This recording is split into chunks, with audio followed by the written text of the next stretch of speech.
Hey everyone.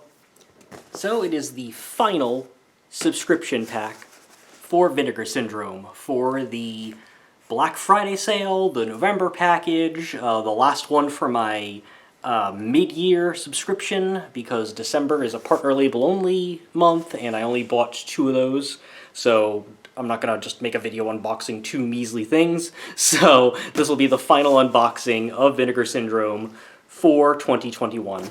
I did not re-up for the full year subscription because dropping over $900 around Black Friday is just not something I can swing when I'm buying Christmas gifts for other people.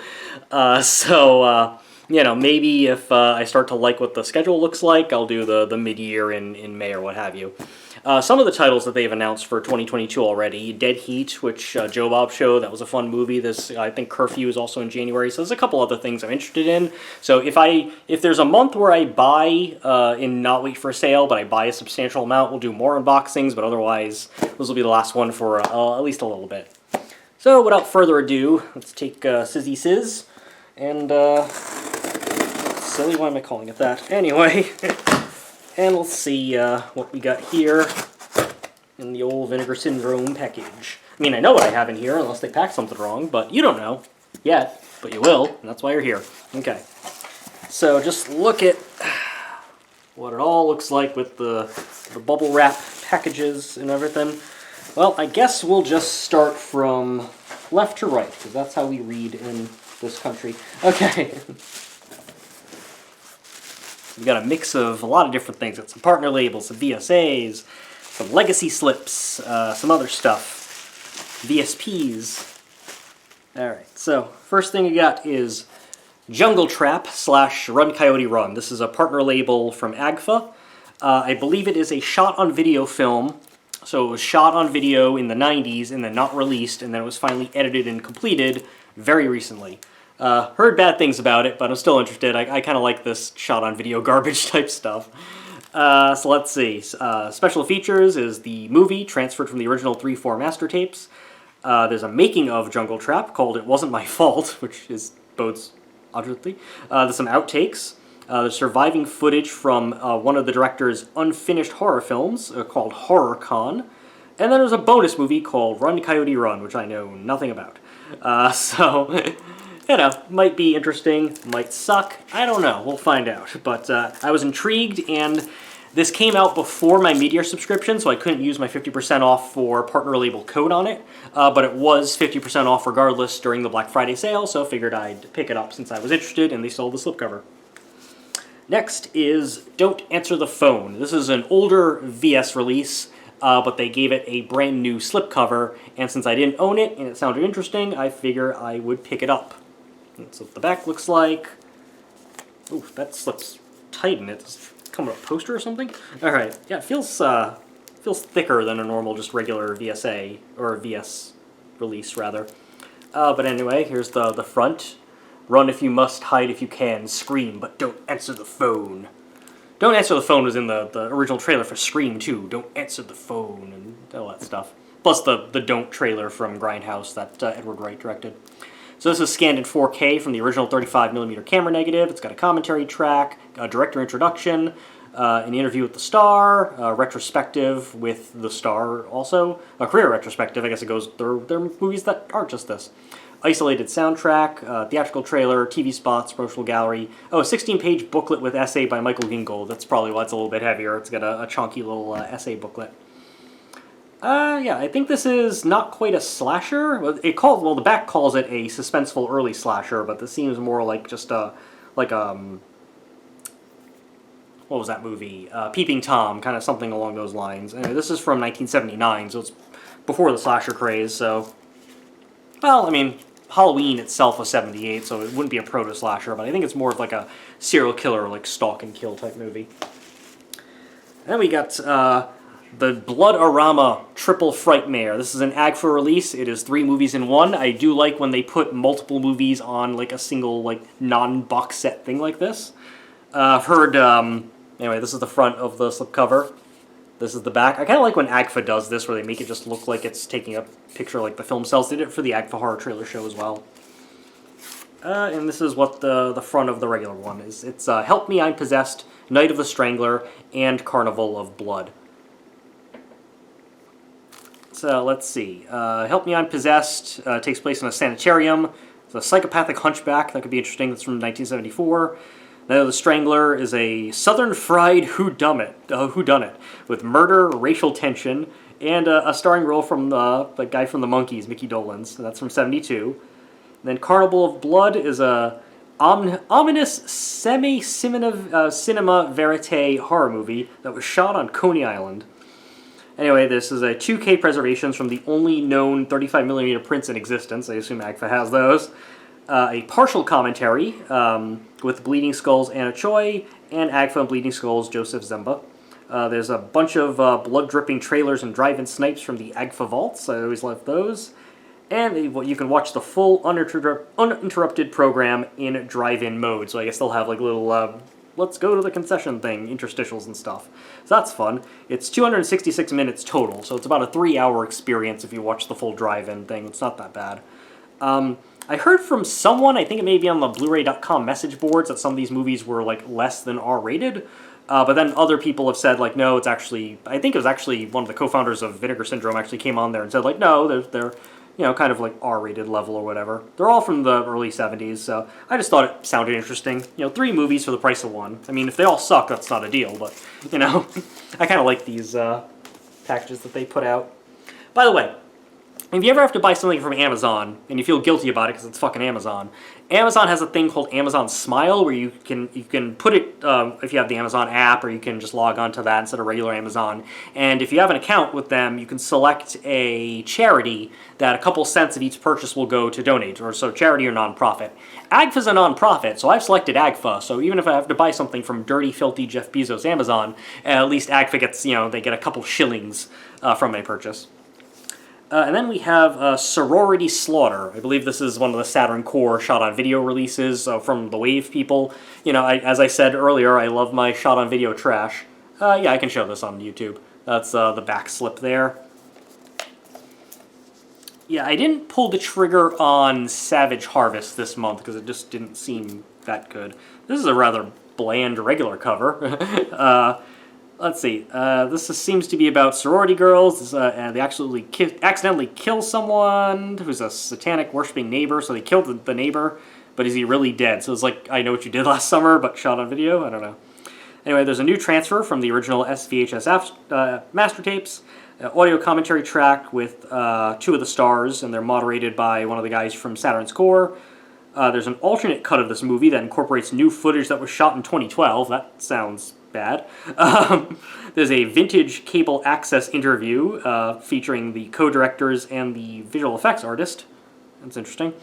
Deleted scenes with a vintage introduction from Tina Kraus. I assume that's on the VHS that they used to sell. And then there's a bonus movie, Sorority Slaughter, from 1997, directed by different people. So, okay. So, a bonus movie on there as well. A lot of these shot-on-video things, they give you a bonus movie because they figure, the shot-on-video original probably sucks. But, and there's trailers. So, I always like when they put, I don't know if you'll be able to read it if it'll focus, but at the bottom there, they're always like, this was shot on video, please, but the transfer quality is confined by the limitations. Sometimes they're like, approach it with, best intentions or forgiving. And then we got bubble wrap packet number 2. And this has got some chunky boys in it. Oh my. Alright, so this is probably the biggest release of this month. It is Paul Morrissey's Flesh for Frankenstein, also known as Paul Morrissey's Frankenstein on the front, and also known as Andy Warhol's Frankenstein. If you watched my Severin Nuke the Meteor sale unboxing, Blood for Dracula was in that. That came out after this, but Paul Morrissey did like a little double if they did Flesh for Frankenstein, and he did Blood for Dracula. Blood for Dracula I liked. You can go read my review on Letterboxd if you're interested. But it had a very weird conservative political slant that I wasn't expecting. I'm not sure if that carries through to this. But I thought this was cool because this is 3D. So you have the 4K on here, which is just the regular movie in 4K. You've got 3D for 3D televisions, almost like the real 3D. I have a 3D TV, so I like anytime you have that, because they don't make 3D TVs anymore. And then they have the just regular flat Blu-ray, and then they also have the red and blue anaglyph, or the cheap paper 3D as well, and I think this comes with 3D glasses. So we got this, it's almost like a box set, and then there are two Blu-ray cases in here with two separate slipcovers. So this is the first one, Flesh for Frankenstein there, with this interesting 70s color palette from posters, and We Dare You to See. Oh, this is the 4K, so that's the 4K there. And let's see, special features on here. There's an archival interview with Paul Morrissey. There's an interview with Udo Kier. An interview with one of the other actors. Interview with the producer. Interview with film historian and author Stephen Thrower. I like his stuff. Let's see, an interview with the art director. An interview with one of the actresses. An interview with the assistant director. Audio commentary with film historians Sam Deegan, Heather Drain, and Kat Ellinger. Kat Ellinger was really cool. Theatrical trailer, radio spots, audio recollections with Paul Morrissey, whatever the fuck that is, screen test footage with Paul Morrissey, and a raw Q&A footage from 2012 with Paul Morrissey. Raw, I assume it means he's going off on his random conservative rants. Yeah, so that's the 4K disc, and I assume the other one has all of the Blu-ray 3D stuff. That's the cover of that. I really like that cover. That cover is pretty cool. I think they were selling an enamel pin with that on it as well. And it says, brings the horror off the screen and into your lap. So basically it's a piece that, I guess if I flip it this way, the art, it's like one cohesive art piece. And then cover on there. And this has other additional info. So region-free 3D Blu-ray. So there's digital 3D where you have the TV and the player, as I do, or the anaglyph, that's what it is. Then 3D glasses are included in here. It's restored in 4K from the 35mm camera negative. The 3D restoration was performed by the 3D Film Archive. So it seems like the 4K has the bulk of the extras, and then this just has 3D presentation stuff. It's cool that they gave it, instead of doing a case with a bunch of flippy things, they just gave it 2 discs, 2 slip covers, all that good jazz. So that's why that's a chunky boy, and it looks like a box set. So yeah, it's about the same size as the Scanner Cop 1 and 2 box, for reference. You saw that one.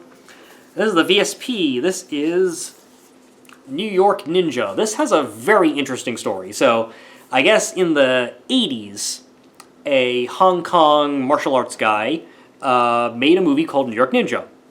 And I don't know if it was not finished or if it just wasn't edited or something.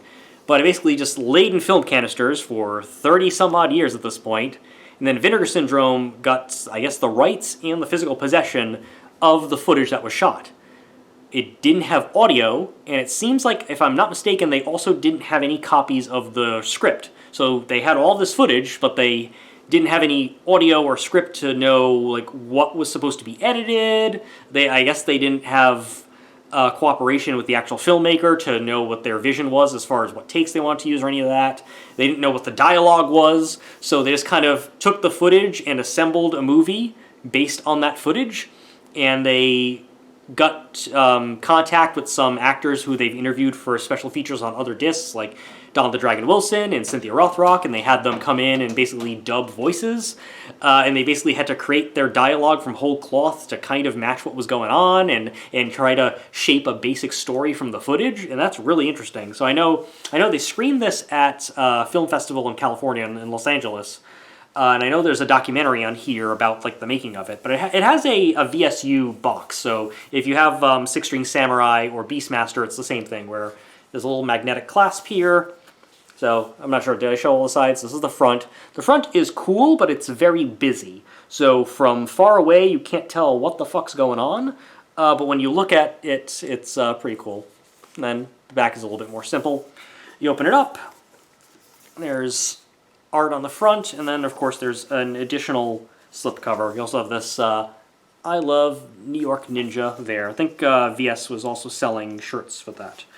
Comes with a booklet, how it came to be, which I look forward to reading. Lots of pictures and such in there. And then this slipcover is a little bit more nuanced. You got a little art there, a little art there. And then this artwork, which I'm told, this kind of looks like back when Draft House Pictures released Blu-rays. This looks a little bit more how the film apparently is. I've heard people compare this to like Miami Connection, which is really funny, or Death Promise, which Vincent released earlier. Was that this year? I think it was this year, yeah. And I liked both those movies. So it seems like it's of that variety. So special features is a commentary track with the rewriter, redirector, editor, Curtis Spieler, who's the guy who took the footage and assembled it into what it is now. Then there is an extended making-of documentary with the cast and crew. I assume the new cast and crew, not the one from the 80s. And then there is the music of New York Ninja, interviews with the members of Voyager. Voyager is spelled with a 3 in the so I guess they did the new score. Locations Unmasked, revisiting the locations of New York Ninja with Michael Gingold. I like when he does those extras. Deleted scenes with commentary, B-roll and outtake montage, the original sizzle reel VHS, I assume that's back from the 80s. Theatrical trailer, and still gallery. The theatrical trailer, I assume, for this version, because they're playing it in some theaters. Let's see, it's restored into 4K from the original 35 camera negative. All the good stuff. Alright, so very much looking forward to this. Might be the first one I watch. It depends on... because if the extended making-of documentary is also kind of feature-length, then it's a whole night. But very interested to check that out. Looking forward to New York Ninja. I was very curious when I heard all of that stuff. And then we're on... a lot of movies here. We're on number 3 on the bubble wrap packets. Okay. This is another thick boy. I've seen this movie, and I think I talked about it in the last unboxing. This is Censor. Censor came out this year. It came out in theaters, at least here, I want to say June. Yeah, it was June, because I saw this at the Alamo Draft House. I went to go see In the Heights, and then after In the Heights, I saw this, so I made it a 2-movie day. I think I told the story about this, but when I went to go see this movie, it was like an 11 o'clock showing, 11 p.m., and these 2 teenage girls who didn't look old enough to see an R-rated movie sat like 1 seat away from me. And they were clearly not the audience for this movie. I think maybe either they walked to the wrong movie without a ticket, or they bought it just not knowing what it was, or whatever. What they were chatting about. And then the Alamo, don't talk, text, or arrive late thing came on, and one of the girls flipped off the screen, like, fuck you, don't talk during a movie, you piece of shit, hope you die.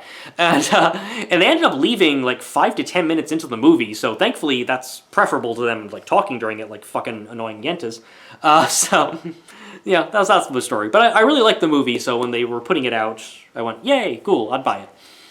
It was originally announced as a 4K, and then there were some technical limitations where they couldn't make it a 4K, so they just released it as a Blu-ray, and they gave me like a $8 rebate or something on it. So the case is sort of a thinner version of the Flesh for Frankenstein one, because it's only holding 1 disc. But it's a side loader here. And then the slipcase has some of the fake movies within a movies from the movie. So there's Beastman. If you go down to the woods today, you're probably going to die. And then Asunder, a Frederick North film. That's really cool that they put the fake movie things as the slipcovers there. And then this is the cover, which is like the more traditional theatrical poster for this thing here. Did I show both sides of the overall slipcase? If I didn't, front, back. So let's see, what do we got here? There's a commentary track with the director and cinematographer, a commentary with a historian and author, Kat Ellinger. I assume this is a movie about the video nasties era in Britain in the 1980s, Margaret Thatcher and all that fucking censorous bullshit. Margaret Thatcher, if you live in London, find her grave and piss on it. But about that whole like super like satanic panic and some of that other stuff, but they were like really cracking down on certain horror movies there. The BBFC rating and all that stuff. So I assume her commentary is probably going to focus on that aspect. Interview with the director and the main actress, who's really good in the movie. Interview with the cinematographer. Interview with the editor. Interview with the sound designer. Interview with the composer. The short film called Nasty, which is directed by the same director as the movie. There's a video essay by Chris O'Neill. There's a 2-part feature-length documentary about video nasties. That sounds really cool. I'm really looking forward to watching that. And then a featurette with David Gregory on Video Nasties. David Gregory is one of the co-founders of Severin. Yeah, we're not too happy with Severin these days because they won't fix their fucking website. That should be interesting. There's the theatrical trailer for this, and there's also a 16-page booklet. So I've seen the movie before, but I really want to crack into some of those extras and some of those audio commentaries. Very interested in Cat Ellingers. First time I watch this, I'm probably going to watch the Ellinger commentary, to be quite honest. But I really like this movie. And it's one of the few movies I buy from Vinegar Syndrome that I've seen before. And then we got a VSA. This is TC2000. Which, I don't know which is the front and the back, so I'll just show both sides. That is one side, and this looks like it's probably the original VHS one. This is starring... Oh, I think that's the lowest number for a VSA I've ever had. That is, out of an edition of 5,000, I have number 76. I'll have to check what I got for the grave, but I think that is the lowest number I've gotten. I guess that's something you get when you're a subscriber. I was interested in this because it stars Billy Blanks, and if you grew up in the 90s, this guy was on a bunch of infomercials, especially if you were watching shit late at night, for a thing called Tybo, which is basically like a home exercise videos that were mixed with kickboxing almost. So this is basically a martial arts chop-socky movie, but it's mixed with like sci-fi post-apocalypse stuff. At least that's how the trailer read to me. So I was curious about that, because there was another VSA they released this month for the Tiger Claws trilogy, and I'm not big on general straight-ahead kung fu movies, so I decided to give that a pass.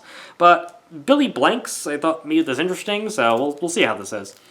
Anyway, this is scanned from 4K from the original 35mm camera negative. There's a brand new commentary track with producer and actor Jalai Merhi, as well as Billy Blanks.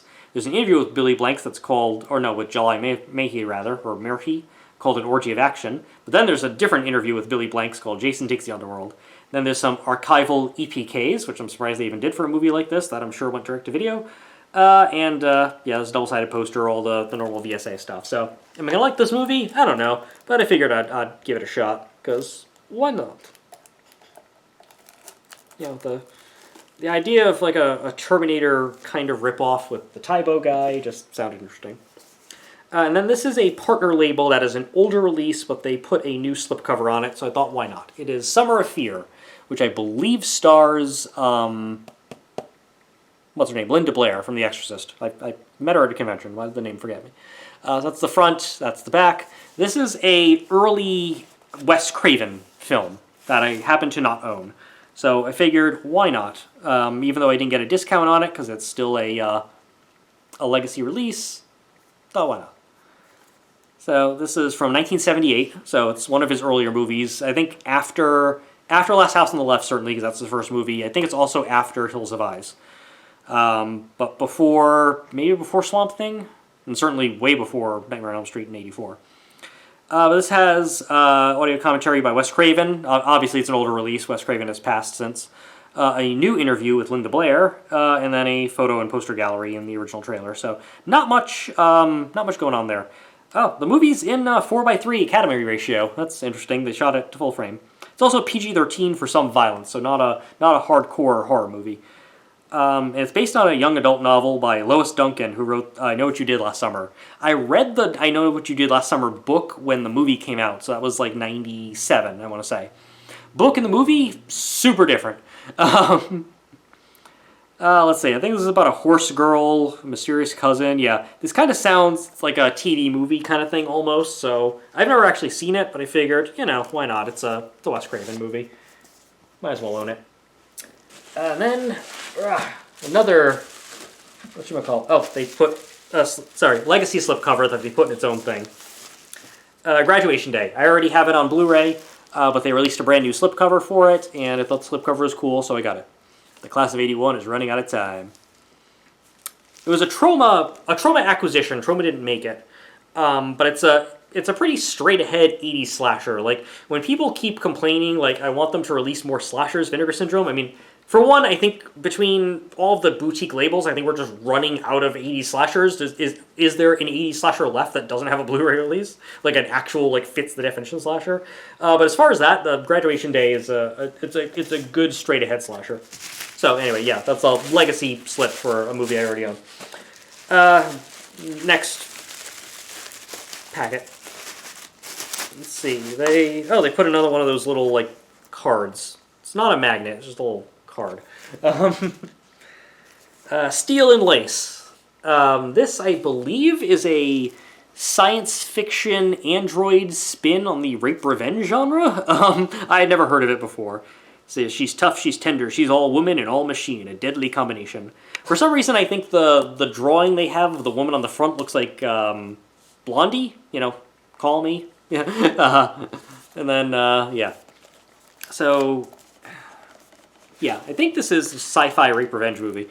Yeah, attackers go free, she's a victim of vicious assault, she commits suicide afterward, and then her brother is a brilliant robotics engineer and brings her back to do revenge. So, you know, some shades of, like, Frankenhooker stuff. Oh, David Dakota is a producer on it, alright, and it's an Orion film. Alright, so it's newly scanner restored in 2K from the 35mm intrapositive.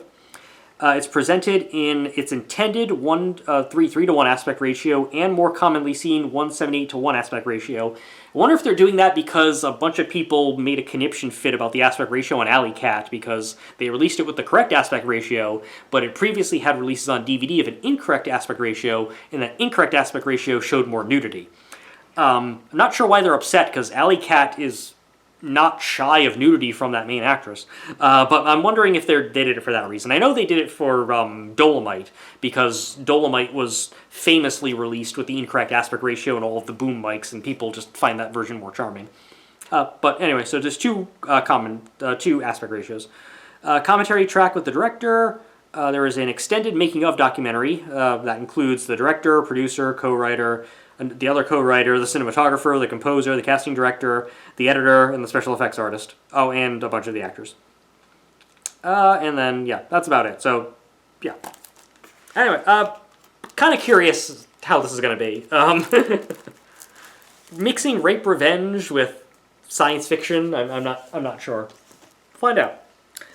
And then this is Ebola Syndrome. This is a Category 3 Hong Kong film, and now that the fake communist party of China is cracking down on Hong Kong and trying to envelop them into mainland China proper, chances are a lot of these movies, it'll be harder for them to get releases.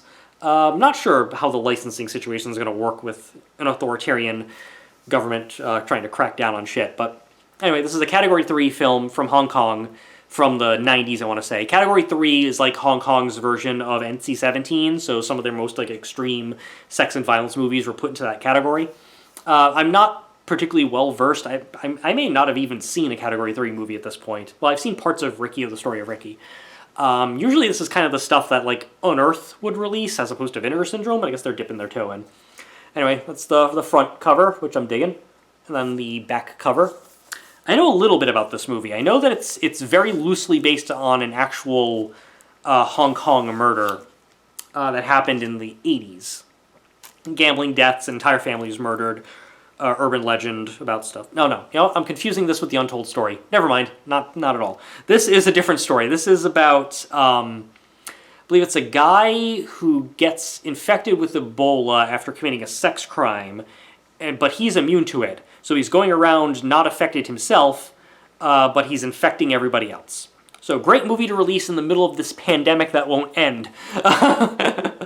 Vinegar Syndrome. This is a 4K release, by the way. I think there might be some cannibalism and stuff in here too. You know, it's Category 3. It's extreme horror stuff. So anyway, looking forward to this. Not sure how I'm gonna like it because I'm not well versed in Hong Kong films. As far as Asian cinema goes, I usually really like South Korea, and I'm usually not a big fan of Japan unless it's Takashi Miike, so that's kind of where my own taste is.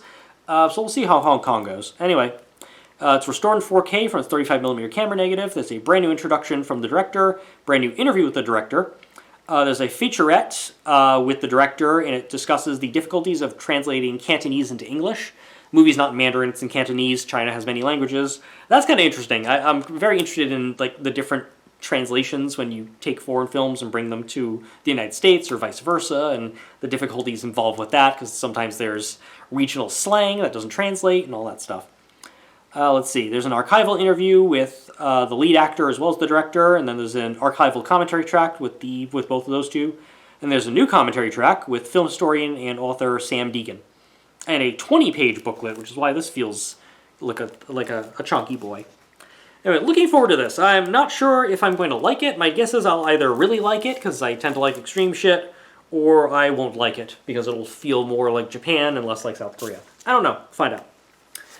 And then there is Trauma, a early 90s film from Dario Argento, which gives me a bit of pause, because Argento made some great movies in the 70s and made some great movies in the 80s, and then the 90s started tapering off, and then he made shit like Dracula 3D, and we're not going to talk about that. But I've heard this is probably his best 90s film, or at least one of his best. It was filmed outside of Italy. It was filmed in the United States, too, so it's one of his few. I think he only made 2 films and actually filmed in America. So anyway, that's the front, and that's the back. I know his daughter, Asia Argento, Asia or Asia, I always forget how you pronounce her name, but she's in this as well. So let's see. There is an interview with Dario. There is an interview with Tom Savini. He did the special effects, that's cool.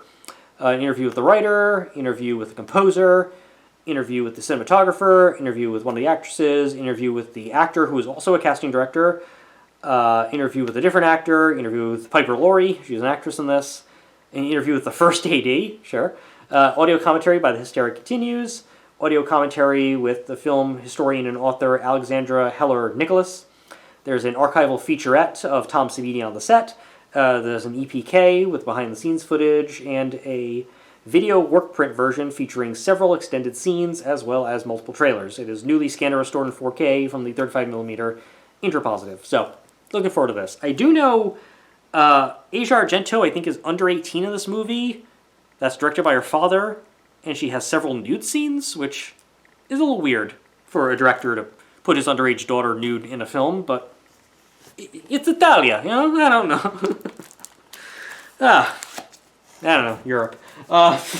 That's a lot, though, isn't it? I don't know. And then we have Creature. This is an Alien ripoff. I mostly have heard of this because on Severin's release of Nosferatu in Venice, there's a great documentary on there, which is about the later films of Klaus Kinski and how he was a huge asshole piece of shit on all of those movies. And Klaus Kinski's in this. I've heard this movie's okay as far as Alien ripoffs go. Let's see, it's been sleeping peacefully on a moon of Saturn for 2,000 centuries. 2,000 centuries? Okay. So 20,000 years? Until now. Okay. So I'm interested to see this. I've heard that some of it's a little dull, but, you know, Klaus Kinski, Alien ripoff, why not? So let's see, this is newly scanned and restored in 4K from the 35mm camera negative. There's an alternate feature-length director's cut called Titan Find. There is an extended making-of documentary featuring the special effects artist and a bunch of the actors. There's an interview with the director, William Malone. Commentary track of the story continues. And those are our extras. This is another Orion film. Looks like Titan Find is about 5 minutes longer. The theatrical cut is restored in 4K, and Titan Find is restored only in 2K. So, yeah, they do spell that out on the back. It's probably too small for you to see and for my camera to focus, but they do spell that out there. So, I don't know, maybe I'll watch the director's cut first. I don't know, we'll see. And then our final little pouch here. This is the films of Rudy Ray Moore. And there are a couple films in here, but not all of them. See, I already own Disco Godfather. So, but I wanted the box, and I've been meaning to pick up the other films for a while. The other films being Dolomite, The Great Dolomite, The Human Tornado, which I believe is a direct sequel to Dolomite, and then P.D. Wheatstraw, which is about a man who marries the devil's daughter. Disco Godfather, it's the only non-R-rated of these movies, so it has a little watered-down humor, but I really liked it. Rudy Ray Moore, haven't seen the other movies, but I've been meaning to because a couple years ago I got to go see Dolomite Is My Name at the theater before it dropped on Netflix, and I really, really enjoyed that. It made my top 10 list of films that year. I think that was pre-pandemic, wasn't it? Maybe. It might have been pre-pandemic. I don't quite remember. But after seeing that movie, and I know some of that movie, it blends some of Dolomite and Human Tornado in it, but I was really interested in getting those movies. I just hadn't picked them up in a while. I jumped on Disco Godfather first because I had heard the Put Your Weight on It stuff. They did me the kindness of putting the 3 movies I bought in here with a little bit of paper, and I already have Disco Godfather, so I'll put those in. But anyway, did I show the front and the back off well enough alone? So that's the front of the box. Got Rudy Ray from some of the movies, and the back has some more Rudy Ray Moore. And then the 3 individual movies that I did not previously own. So there is, of course, the OG Dolomite. It's really hard to read this black font on red background, so I will try to read this. It is restored in 2K from the newly discovered 35mm negative whenever this release came out, because all these are legacy releases. The only part that's really new is the box. Let's see. There are 2 framing options, as I previously mentioned. There's the correct option and then the one with the boom mics. There is I, Dolomite, which is a making-of documentary. Since I already have Disco Godfather, I know that it is a 4-part documentary that is split between the movies in chronological order. So I've already seen part 4, which is about Disco Godfather's making, and Rudy Ray Moore felt that its anti-drug message made it not as successful. And it goes into some of his later career when he tried to sort of like reboot himself for the video age, and how many modern comedians, or at least modern in like the 90s and 2000s, were influenced by him. So he had like this new bout of fame. He's since passed away, Rudy Ray Moore. Let's see. There's a featurette, which is Lady Road Uncut. There looks like there's a featurette about the locations. There's historical commentary by Rudy Ray Moore's biographer. Let's see, there's a theatrical trailer. There's also a trailer for Human Tornado. And that's about it. So, that is Dolomite. I guess I'll put them back in the box as I'm talking about them. So I got that. Second one is Watch Out Mister, Here Comes the Twister, the Human Tornado. This is much easier to read with the black font on blue background. This is restored in 2K from 35mm vault elements, so not interpositive. The part 2 of the documentary is a commentary track with the biographer as well as the co-star, Jimmy Lynch. Audio interview with director Cliff Rockamore and martial arts champion Howard Jackson. Rudy Ray Moore wrote these movies, he didn't direct them. Let's see, Der Bastard, a German dubbed version. Okay, sure, that's an extra. Still gallery, soundtrack, radio spots, theatrical trailer of this and Dolomite. Alrighty. And then Peter Wheatstraw. I know the song. I think Red Letter Media did a little video about this too. So this is restored from 35mm negative in 2K. It's got part 3 of that documentary. It's got a commentary track with the biographer, co-star Jimmy Lynch, and the director. There's a featurette with Rudy Ray Moore of the shooting locations revisited.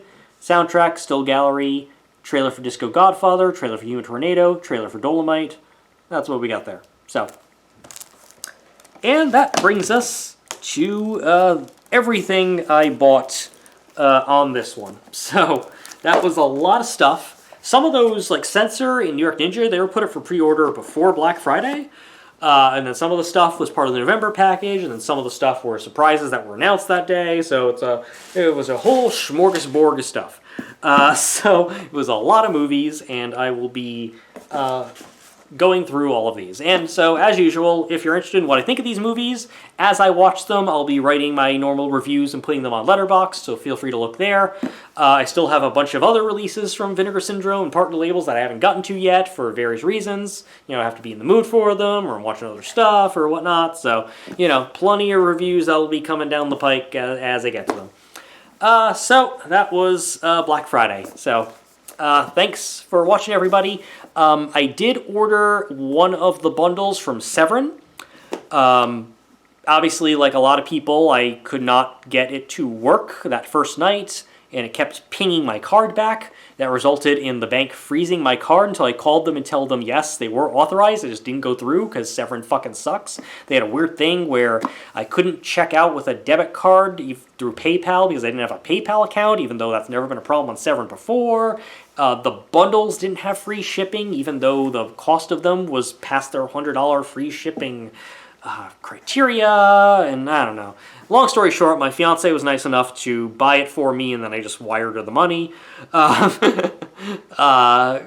it was just a fucking hassle, and I wish that Severin would just take some of their money and just, like, go to Shopify or just whatever. Like, the site is new. They did launch a new site for this thing. They took away the search function, which is fucking stupid.